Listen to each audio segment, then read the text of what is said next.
자, 여러분 한 주 동안에 잘 계셨습니까? 자, 이번 2주차 강의를 한번 시작을 해 보도록 하겠습니다. 원래 학교에서는 지금 2주차까지는 비대면 강의를 하고 이제 3주차에는 대면 강의를 하자. 뭐 이렇게 지금 일단은 결정이 되어져 있는데 아직 특별하게 뭐 진행 상황이나 변경 사항을 아직 받지를 못해서 만약에 학교에서 어떤 식으로 수업을 계속 이어가든 연락이 오면 제가 여러분들에게 단톡을 통해서 알려드리도록 하겠습니다. 그래서 우선 우리가 공부를 또 한번 해보도록 하겠습니다. 자, 이번 2주차에는 우리가 로엔펠트의 미술 표현 발달 단계에 대해서 한번 공부를 해보겠는데, 자, 우리가 보통 아동 미술과 관련되어진 이론 수업을 할 때 사실 이 로엔펠트라고 하는 이름을 여러분들이 꼭 기억을 해 두실 필요가 있죠. 자, 이 로엔펠트는 오스트리아에서 태어났고요. 미술 교육 학자입니다. 그래서 그는 이제 미술 대학을 졸업했고 그리고 이제 뭐 장애인 아이들, 맹아 아이들 학교에서 이제 선생님으로 재직을 하면서 이런 미술 활동이 아이들에게 어떤 긍정적으로 다양한 치료적인 어떤 효과도 있고 자 이렇게 하면서 또 심리학 공부도 했고 이렇게 해서 우리가 사실 노엠펠트가 이야기하고 있는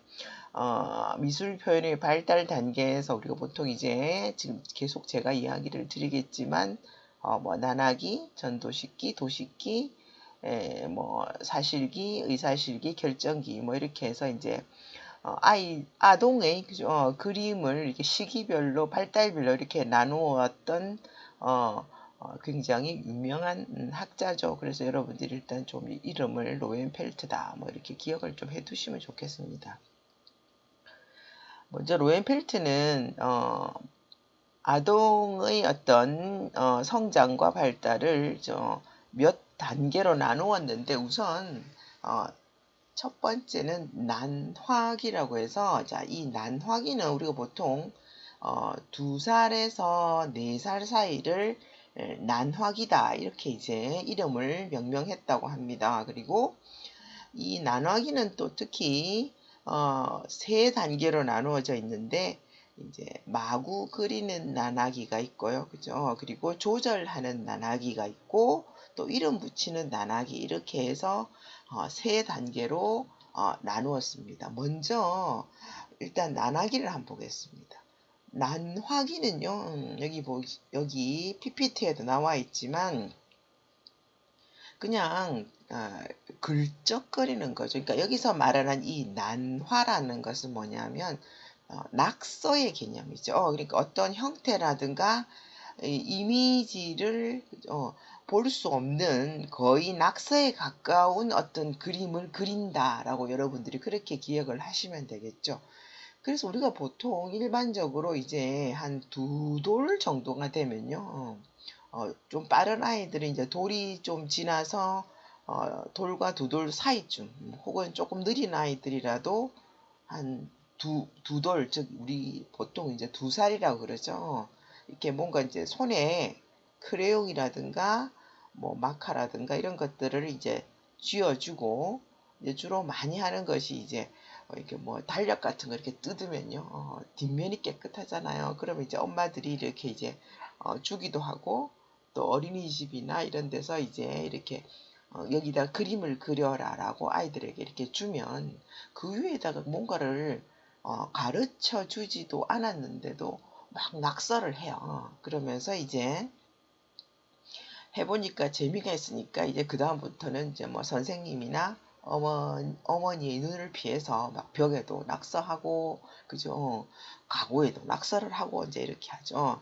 그러면서 아이들은 이런 본인 스스로가 어떠한 매체를 손에 쥐고 본인의 욕구대로 이렇게 뭔가 낙서를 하는 뭐 어른 하지 마라고 선생님은 하지 마라고 이렇게 이야기를 해도 이렇게 눈을 피해서 그죠 이렇게 눈치를 살짝 살짝 보면서 어디다가 마구막 그립니다. 그것이 이제 무질서한 난학이라고 그래서 이 마구 무질서하게 그리는 시기는 두 돌 이후라고 볼 수가 있고, 이 시기에 이런 욕구가 있는 것은 굉장히 건강하게 잘 성장해 왔고 앞으로 성장할 것이라고 하는 그런 어떤 정보를 주는 거라고 볼 수 있습니다. 그래서 간혹 이제 뭐 벽에다가 이렇게 이제 막 낙서를 하면, 물론 이제 엄마 입장에서는 굉장히 이제 화가 나죠. 그렇지만 이제 그럴 경우에 사실 여기에다가 낙서를 하지 마라 라고 해도 아이들은 흰색 벽을 보면 거기다가 무언가를 다 그리려고 하는 욕구는 그 시기에 아이의 본능이라고 해요. 그래서 이제 좀 큰 종이를 사다가 아이 키보다 조금 더 높은 위치에다가 쭉 이렇게 벽을 키에 맞춰서 쭉 벽 내면을 이렇게 테이프로 다 붙여주고 그냥 아이가 욕구대로 그리게 하고, 그리고 이제 마구 막 그림을 그리다가 이제 뭐 이렇게 마땅히 그릴 여백이 없을 만큼 뭔가 꽉 차게 되면 또 그걸 다 뜯어서 뭐 버리고 그다음에 또 새 종이를 이렇게 한번 대주고 이렇게 하는 것이 이 시기에 아이들의 어떤 그런 욕구들 이런 것들을 만족시켜 주기도 하고, 그리고 본인의 어떤 자아를 발견할 수 있는 그런 어떤 활동이라고 이렇게 이야기를 합니다. 그래서 사실 이 난화기 시기에 그죠, 어른들이 뭐 뭘 그려봐라 뭘 그려봐라 이렇게 이야기하는 것은 오히려 아이의 어떤 긍정적인 어떤 욕구나 에너지를 표현하는 것에 방해가 된다라고 해요. 그래서 그냥 아이가 그려내는 대로 지켜봐 주시면 되겠죠. 자, 마구 그리는 나나기는요, 뭔가 아이가 사실은 통제할 수 없습니다. 그리고 뭔가 어떤 사물을 그리거나 어떤 인물을 그리는 개념도 없고, 또 공간이라고 하는 개념도 없고, 그리고 특정한 어떤 색을 쓰는 것, 이런 것도 없죠. 그래서 이 시기에는 그냥 단순히 뭔가 낙서를 하면서 스트레스도 풀고 본인 욕구도 표현하는 그런 어떤 놀이와 같은 거라고 이렇게 여러분들이 기억을 하시면 되겠죠. 그래서 이때는 그냥 격려를 해주시면 열심히 잘 그렸네 이렇게 이제 격려를 해주시고, 또 동기부여도 해주시고, 그래서 아이가 뭔가 난화를 그리는 것을 제재하거나 하지 못하게 중단시키거나, 그리고 이제 뭔가 뭘 이렇게 엉망진창으로 그렸느냐라고 하면서 실망시키는 그런 어떤 말을 하시면 안 되겠죠. 자, 그 다음에 이제 우리가 이런 난하기 시기가 조금 지나면 한 세 돌, 그죠? 3살 정도 되면요, 우리가 보통 이제 조절하는 난화기라 그래서, 자, 이 시기는 난화기에 그려낸 난화보다는 그래도 뭔가 나름대로 규칙적인 형태가 나타납니다. 그러니까 예를 들면요, 뭐 타원이 계속 반복되어져 나타난다든가, 또 직선이 반복되어져 나타난다든가, 그리고 아니면 또 타원과 직선이 반복적으로 나타나는, 그래서 이때는 어느 정도는 이제 스스로가 뭔가 힘을 조절하고, 그리고 어떤 반복되는 형태나 동작들, 그런 것에 대한 어떤 스스로가 컨트롤할 수 있는 능력이 생긴다고 그래요. 그리고 눈과 근육 간의 어떤 협응력 이런 것들이 만들어지죠. 그래서 내가 뭔가 원을 그리겠다라고 마음을 먹었다고 하면 이제 원을 그릴 수가 있고, 좀 약간 눌려놓은 원, 즉 타원을 그리고 싶다 이렇게 하면 또 그렇게 그려낼 수 있는 시기가 이 조절하는 나락이라고 합니다. 그러면서 이제 어떤 일정한 동작에서 조금 이제 벗어나서 스스로가 뭔가 어떤 공간에 내가 무엇을 그리고자 하는 그런 어떤 통제가 조금은 생기면서 또 자신감이 생기는 시기라고 표현을 할 수 있죠. 자, 그 다음에 이제 우리가 이름 붙이는 난하기는요, 뭔가 아이가 뭔가를 그려놓고 나서 자, 이 시기쯤 되면 이제 세돌 정도가, 3살 정도가 되면요.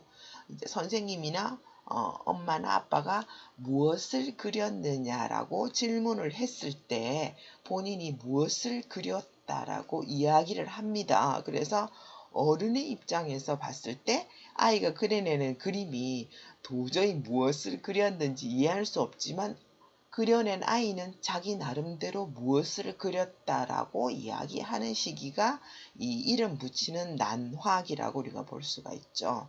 자, 그러면서 이제 다양한 사고도 사고 능력도 생기고요. 그리고 또 뭔가 그리다가 중단도 하고, 그리고 또 이런 형태와 저런 형태를 이렇게 이제 번갈아 가면서 그리기도 합니다. 그리고 어떤 그림을 통해서 상상의 인물들 이런 것들도 표현하고, 그리고 난화이긴 하지만 본인의 어떤 감정이나 무엇을 표현하고자 하는 의도, 즉 의미에 따라서 또 색을 차별해서 사용하기도 하죠. 그러면서 이 시기에는 굉장히 풍부한 어떤 사고를 하면서, 그리고 다양한 어떤 동기부여를 경험하는 그런 시기라고 볼 수 있습니다.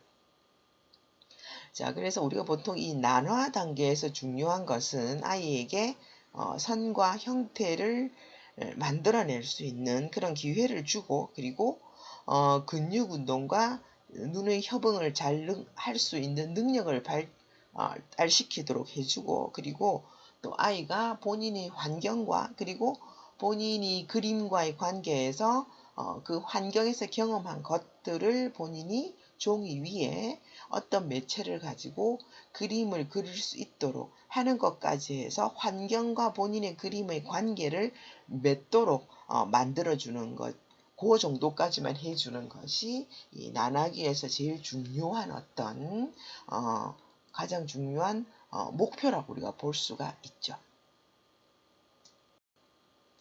자, 그래서 난화는요, 왜 중요하냐 하면 아이가 처음 그리는 그림이죠. 그래서 아이 자신한테도 굉장히 중요하지만 또 이런 어린 시절에 그렸던 경험이나 그죠, 느낌 이런 것들이 나중에 어른이 되어서도 굉장히 중요한 어떤 기억이 될 수도 있고, 그리고 또 어른들과도 소통을 할 수 있는 중요한 어떤 경험이라고 볼 수 있습니다. 자, 이 PPT에 보시면요, 어떤 아이가 그려낸 난화인데, 이제 선생님이 이렇게 질문을 했어요.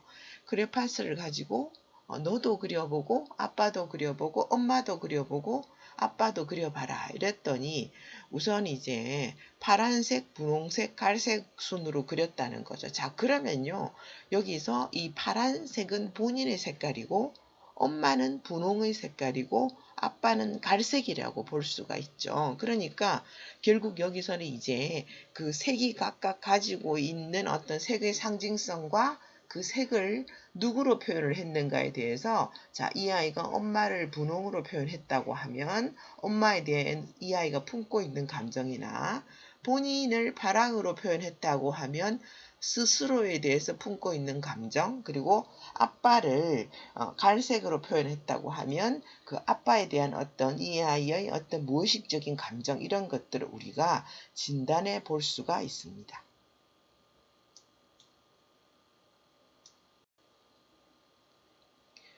자, 그 다음에 이 나나기에 쓰여지는 색채들은 우리가 사실 보조하는 역할이죠. 부수적인 역할이죠. 그래서 이 시기에는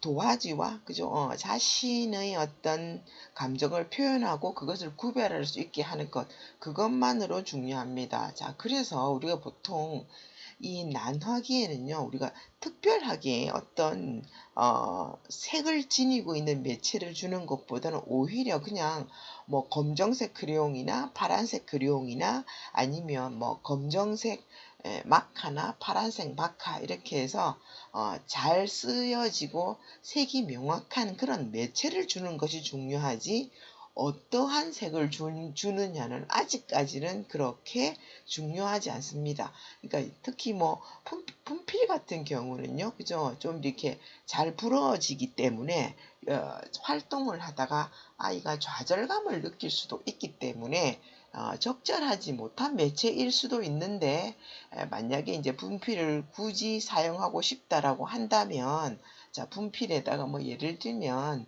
뭐 쿠킹 호일이나, 그죠? 아니면 분필을 테이프로 좀 감아서 그렇게 해서 쥐고 작업을 해서 작업을 하면서 부러지지 않게 그렇게 만들어서 해주시면 좋겠죠. 그래서 이 시기에는 아이가 어떤 본인의 욕구를 가지고 종이 위에다가 선을 그리고 어떠한 형태를 그리는 것, 그 자체만으로도 굉장히 의미 있는 활동이고, 그죠? 그리고 앞에서도 제가 이야기 드렸지만 뭔가 손으로 뭔가를 쥐고 그리면서 그것을 본인이 눈으로 쳐다보는 것, 이런 능력을 발달시킬 수도 있고, 그리고 우선 종이 위에 어떤 매체를 가지고 그린다는 것은 이 아이가 처음 접하는 본인 이외의, 그죠? 본인 이외에 처음 접하는 환경이죠. 그래서 그것을 처음 긍정적으로 잘 관계를 맺을 수 있도록 그렇게 지지를 해주시면 되겠죠.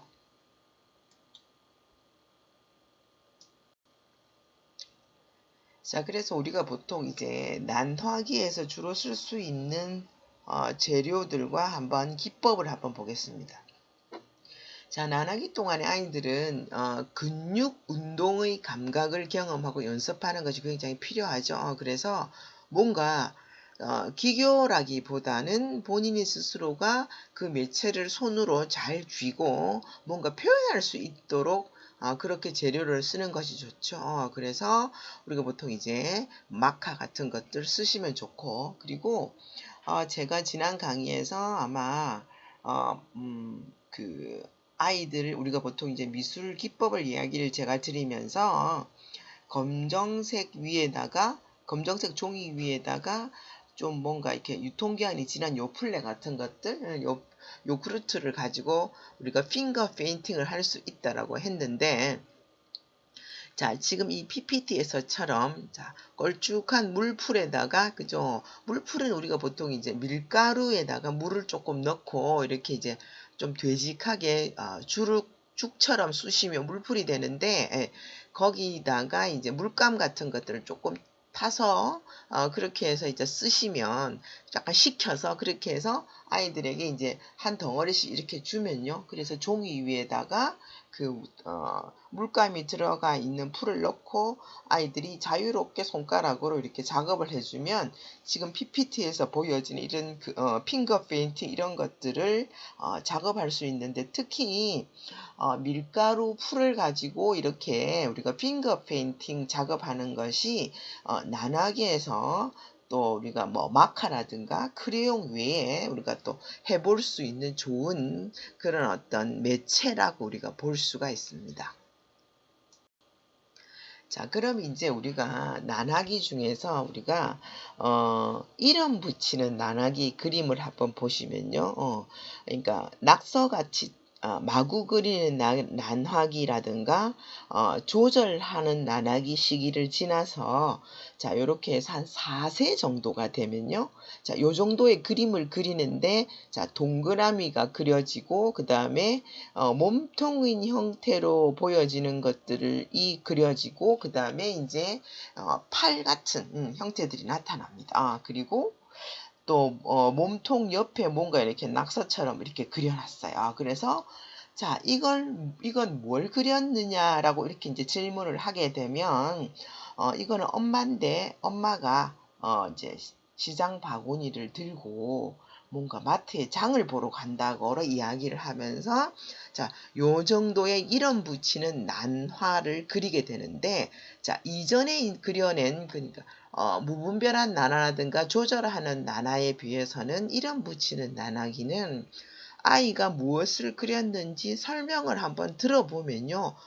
꽤 뭔가 그럴듯하게 보여지면서 뭔가 구체적인 형태가 어른이 보아도 어느 정도는 수긍할 수 있죠. 자, 요 시기가 우리가 보통 이제 4세 정도가 되면 요 정도까지의 그림을 그려낼 수가 있죠.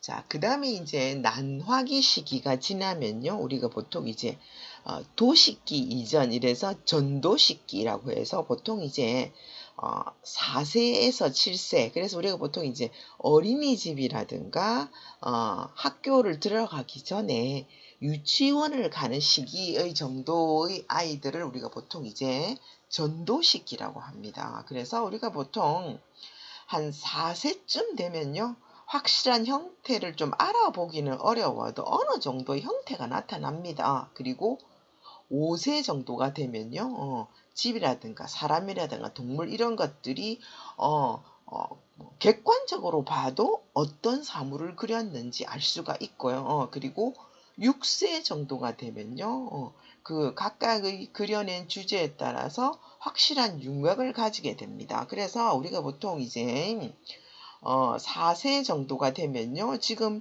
PPT에 나와 있는 그림처럼 자, 굉장히 어눌하게 그려지긴 했지만요. 사람을 그리고 있구나. 아이가 그려낸 그림이구나. 라는 것을 알 수가 있어요. 자, 보면요. 머리도 있고요. 얼굴, 그러니까 눈, 코, 입도 있습니다. 그죠? 그리고 얼굴을 그려서 머리카락도 그렸고요. 그리고 몸통 물론 막대 형태로 그리긴 했지만 몸통도 있고 팔도 있고 다리도 있습니다. 그죠? 요 정도가 되면 우리가 보통 이제 한 4세 정도가 그려낸 그림이라고 볼 수가 있죠. 자, 그래서 의식적으로 뭔가 형태를 그리기 시작하고 분명히 이제 네 사람을 그렸으면 이 사람을 누구를 그렸는지 질문을 해보면요. 나름대로 이거는 누구고 이건 누구고 이거는 누구고 이건 누구다라고 이야기를 합니다. 그래서 사실 한 요 시기 정도부터는 아이가 그려낸 그림이라든가 그리고 그림에 쓰여지고 있는 색채가 굉장히 뭔가 아이의 어떤 심리적인 것을 포함하고 있기 때문에 우리가 충분히 그림을 통해서 심리적인 진단도 가능하다라고 우리가 이제 그렇게 이야기를 해 주기도 합니다. 그래서 보통은 이제 가장 뭔가 사실적으로 표현할 때 제일 먼저 그리는 것이 사실 사람이죠. 그리고 사람은 몸통에 비해서 굉장히 상대적으로 크게 그리죠. 그리고 그림으로 의사소통을 하는 어떤 첫 단계가 시작되는 시기이기 때문에 그림을 그려놓고 그것을 어른과 뭔가 무엇을 그렸는지 누구랑 그렸는지 이 사람이 누군지 이건 무엇을 그렸는지 라고 하는 어떤 공유하는 것이 굉장히 중요해지죠. 그리고 굉장히 자기 중심적으로 그림을 그려내게 됩니다. 그리고 색을 사용하는데 그 자체를 즐기기도 하지만 덜어는 굉장히 어떤 극단적인 감정이 있을 때는 그 대상에 대해서 뭔가 부정적인 색을 쓰고 있는 것을 볼 수가 있기 때문에 충분히 뭔가 그림 속에서 이 아이가 감정이나 생각이나 느낌이 들어있다라고 우리가 그렇게 볼 수도 있습니다. 자, 전도식기에는 우리가 앞에서도 이야기 드렸지만 주로 머리를 그리고요. 그죠? 그리고 이제 다리나 몸은 이제 선으로 가로선이나 세로선으로 그려지고 그리고 그림으로 충분히 의사소통을 할 수가 있죠. 그리고 자기를 중심으로 해서 주변에 있는 다른 사람이나 다른 공간에 대해서 뭔가 표현을 하게 됩니다. 그리고 이제 이 시기에는 특히 자기가 흥미를 끄는 색깔을 선택하는 경우가 많아서 뭔가 예를 들면 옷을 사거나 학용품을 사거나 하는 경우에 뭔가 본인이 선호하는 색채를 요구하는 경우가 있는데, 자, 그럴 경우에는 굉장히 이 아이가 인지가 정상적으로 건강하게 잘 발달되어져 가고 있다라고 우리가 보실 수가 있어요. 그래서 만약에 이 시기에 그죠? 어떤 본인의 어떤 선호하는 색이라든가 뭐 예를 들자면 뭐 양말을 샀는데 그죠?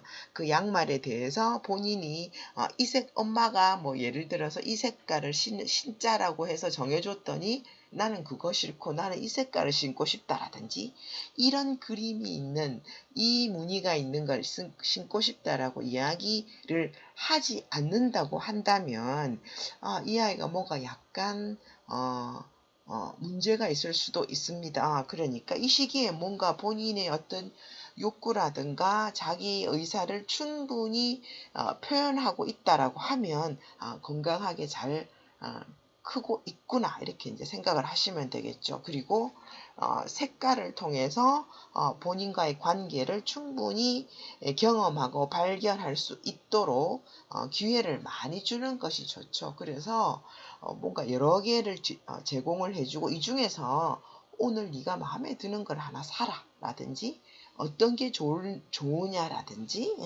어떤 게 더 이쁜 것 같으냐라든지 아니면 뭐 이런 게 꼭 본인 거 아니라도 엄마가 이 바지가 사고 싶은데 엄마 이 색깔 할까 이 색깔 할까 뭐 엄마가 어떤 색깔이 더 어울릴까 라든지 아니면 이제 원에서도 그죠 아이에게 충분히 뭐 이 접시에다가 간식을 우리가 먹을까 저 접시 색에다가 간식을 먹을까 자 이런 식으로 해서 충분히 뭔가 색을 충분히 자극하고 자극받고 표현할 수 있는 기회를 많이 언어적으로 주시는 것이 굉장히 좋습니다.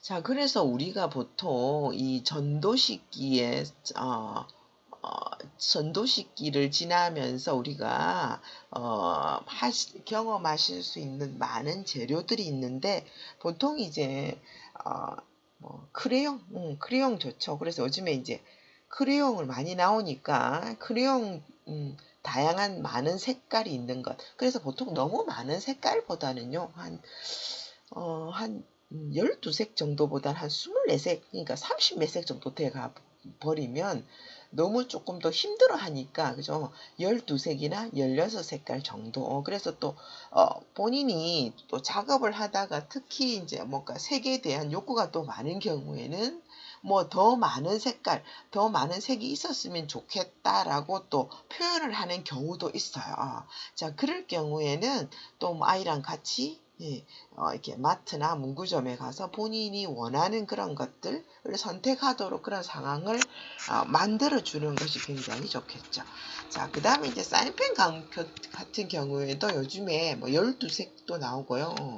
또 이렇게 이제 뭐 향기가 나는 사인펜도 있어요. 그래서 뭐 예를 들면요. 노란색 사인펜을 이렇게 열면 이렇게 바나나 향이 난다든가 자, 빨간색 사인펜 뚜껑을 열면 딸기 향이 난다든가 또 보라색을 열면 또 포도 향이 나는 그런 어떤 그 사인펜 안에 향기가 조금 들어있는 그런 것들도 굉장히 아이들에게 또 촉각, 시각 못지않게 후각을 또 자극할 수 있는 그런 간혹 아이들이 이렇게 작업을 하다가 사인펜을 콧구멍 근처에 갖다 대고 이렇게 냄새를 끙끙 이렇게 맡기도 하면서 선생님 어떤 향기가 난다 이렇게 이야기하는 경우도 있거든요. 그래서 그런 것들도 굉장히 또 자극을 주는 측면에서 좋을 것 같고 그 다음에 이제 색연필 같은 경우에도 그죠 이렇게 이제 아이들이 다양한 색깔 같은 것들을 경험할 수 있어서 그래서 아무래도 한 뭐 전도식기 초반에는 색연필보다는 크레용이 훨씬 좋고요. 그 다음에 이제 전도식기 후반쯤에는 초등학교를 들어가기 직전쯤 그쯤에는 이제 충분히 색연필을 쓸 수가 있는데 색연필도 뭐 이렇게 이제 돌려서 쓰는 색연필도 있고요. 이렇게 이제 깎아서 쓰는 색연필도 있는데 간혹 뭔가 이제 아이들 중에 조금 예민하고 그리고 뭔가 이렇게 이제 예술적인 어떤 그런 감각이 있는 아이들은 또 이렇게 연필깎이에다가 자기가 색을 선택을 해서 그것을 또 깎아서 뭔가 이렇게 색을 칠하거나 하는 것들도 되게 좋아하는 아이들도 있기 때문에 본인의 어떤 역시 선호하는 정도에 맞춰서 그렇게 해서 작업을 재료들을 선택을 해 주시면 좋겠죠. 자, 그다음에 이제 우리가 뭐 색종이 같은 것들도 굉장히 제가 초등학교 다닐 때는 그죠. 기껏해 12색이었던 것 같고 또 색종이가 아마 뒤쪽은 하얗던 것 같고 앞쪽에만 이렇게 이제 색깔이 인쇄되어졌었던 것 같은데 요즘엔요 종이나라라고 하는 브랜드가 있는데 거기 있는 색종이들이 되게 많이 나오고요. 120세까지 나옵니다. 그래서 전문가용 이렇게 해서 특별하게 이제 전문적으로 쓸 수 있는 색종이까지 나오는데 여러분들이 그것까지는 아이들과 쓰실 필요는 없고요. 요즘에 마트 같은 데 가봐도 종이나라 색종이가 파는데 한 45색, 50색 이 정도만 해도 안에 보면 굉장히 다양한 색들이 많고 또 앞뒤가 색이 다르고요. 그리고 색종이 중에서 금박이나 은박이나 다양한 뭔가 쿠킹 호일처럼 그렇게 바짝바짝한 데다가 위에다가 이제 초록색, 빨간색 이렇게 이제 노란색 이렇게 해서 그런 색종이도 우리가 12월 달에 트리를 만들거나 다양한 카드 같은 거 만들 때 활용하기도 하는데 그런 색종이도 있어요. 그리고 한지 색종이도 있고요. 그리고 또 이제 그 색종이 안에다가 꽃무늬라든가 다양한 하트 무늬라든가 이렇게 해서 어떤 기본적인 도형이 프린트 되어진 것도 있고 아니면 다양한 꽃무늬가 있는 그런 색종이들도 있어요. 그래서 또 이런 요즘에는 워낙 매체들이 많으니까 그런 거 가지고도 충분히 아이들과 색도 경험하면서 다양한 활동을 할 수 있는 그런 기법들이 많으니까 우선은 지금 여러분과 제가 대면으로 만날 수가 없어서 이제 우선 이론 수업은 쭉 다 앞쪽으로 이렇게 이제 하고 그다음에 이제 우리가 대면을 하게 되면 실기 작업만 쭉 계속 그렇게 한번 해 보도록 그렇게 하겠습니다. 그래서 또 우리가 보통 이제 이 시기에 잡지 같은 거 있죠. 요즘 아이들이 보는 그런 어떤 다양한 잡지책들이 많은데 그 잡지책 같은 데 보면 프린트가 굉장히 잘 되어져 있는 것들이 많아요. 그래서 그런 잡지책 같은 것들을 가져와서도 충분히 또 우리가 콜라주를 하거나 본인이 먹고 싶은 것들을 찾아서 찢어서 붙인다든가 하는 또 그런 작업들도 하면서 또 그것을 완성을 해서 발표도 하고 이렇게 하면서 다양한 놀이처럼 그렇게 해서 어떤 사물의 이름을 습득을 한다든가 본인의 어떤 욕구들을 표현하게 하는 그런 기법들로 그렇게 활용을 할 수도 있습니다. 그래서 다양한 일단 매체들이 많은데 우리가 보통 초등학교를 들어가기 전까지 쓸 수 있는 매체들은 한 요 정도까지가 아닌가라고 생각이 드는데 또 간혹 요즘의 아이들은 또 10년, 20년 전의 아이들에 비해서 그죠? 아이들이 굉장히 빠릅니다. 그죠? 그래서 우리가 보통 초등학교 고학년 교과만 봐도 이렇게 보면 제가 옛날에 중학교 때 했었던 것들 이런 것들이 초등학교 6학년으로 내려가 있는 경우도 있고요. 그죠? 그리고 고등학교 때 배웠던 것 같은데 그런 것들이 또 중학교까지 내려가 있는 경우도 있고 이런 것들이 많죠. 그래서 아이들이 과거에 비해서는 굉장히 요즘에는 또 워낙 조기 교육도 많고 그래서 또 뭔가 다양한 매체들을 통해서 아이들이 자극을 받을 수 있는 것들이 많기 때문에 뭔가 반드시 이 시기에는 이 정도의 어떤 매체나 재료를 활용해야 한다라고 뭔가 단정 지을 필요는 없고요. 아이들이 요구에 따라서 아이들이 필요에 따라서 그렇게 해서 탄력적으로 그렇게 작업을 해주시면 좋지 않을까 생각이 듭니다. 그리고 수업을 해보고 아이들이 만약에 또 어떤 아이들은 또 이런 걸 오늘은 요까지 했는데 아이들은 거기에다 플러스 알파를 해서 선생님 우리 이거 이렇게 해서 여기다 이건까지 더 이런 것도 좀 더 하면 좋겠다고 그렇게 제안을 하는 경우들도 있어요. 요즘에 아이들은. 그러면 그거 정말 좋은 생각이다. 그러면 우리가 또 시간을 내어서 다다음 주쯤 우리가 그 작업을 좀 해보자라든지 그렇게 해서 아이들이 욕구 이런 것들을 충분히 반영을 하셔서 그때그때 맞추셔서 활동을 하시는 것도 좋은 방법이 아닐까 생각이 듭니다. 그래서 뭐 정해진 것은 없습니다. 그래서 요구에 따라서 정도에 맞추어서 그렇게 그때그때 맞추어서 작업을 하시면 좋지 않을까 생각이 듭니다.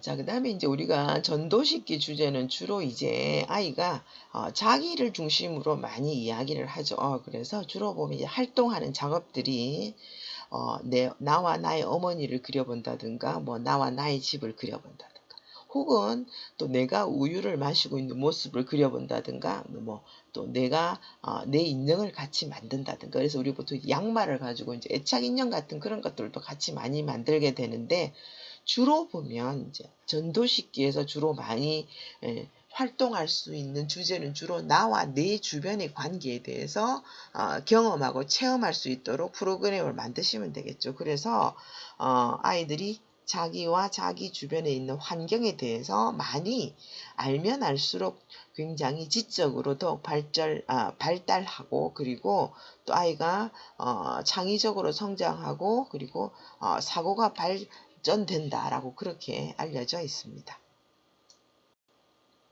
자, 그래서 우리가 보통 이제 5세 정도가 되면요, 이렇게 해서 이제 내가 거리에 서 있는데, 거리에 서 있는 내 모습을 이렇게 이제 그려내죠. 그리고 이제 모든 대상이 자기 주변으로, 주변에 있다라고 생각하고, 모든 우주의 중심은 본인이라고 생각을 하죠. 그리고 내가 있고, 그 다음에 구급차가 있고, 비행기도 있고, 하늘이 있다고 생각하죠. 그러니까 뭐, 하늘이 있고 비행기가 있고 구급차가 있고 그리고 내가 있는 것이 아니라 그죠? 그래서 그리고 이런 대상들 간의 어떠한 관계들은 확립되지 않죠. 그래서 우리가 보통 이 시기에 전도시기의 아이들이 어떤 개념은 모든 우주의 중심은 본인 중심으로 이루어져 있다. 우리가 이제 그렇게 생각을 하고 있다라고 여러분들이 기억을 하시면 되겠죠.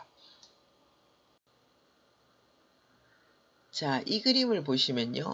비온 후에 잔디밭 걷기라고 해서 이제 6세 아이가 그렸는데, 지금 그림을 보면 이제 과장된 세부 묘사라 그래서 아마 보통 이제 원에서 비가 오고 나서 깨끗할 경우에 이렇게 이제 뭐 양말을 벗고 이렇게 한번 흙바닥이라든가 잔디밭 이런 것들을 걷도록 그렇게 경험을 해보도록 하는데 아마 그때 그 경험한 감정이 발바닥이 굉장히 뭐 간질간질하다든가 잡잡했던 것 같아요. 그래서 이제 지금 보여지는 이런 그림에서처럼 이렇게 이제 그려내고 있는데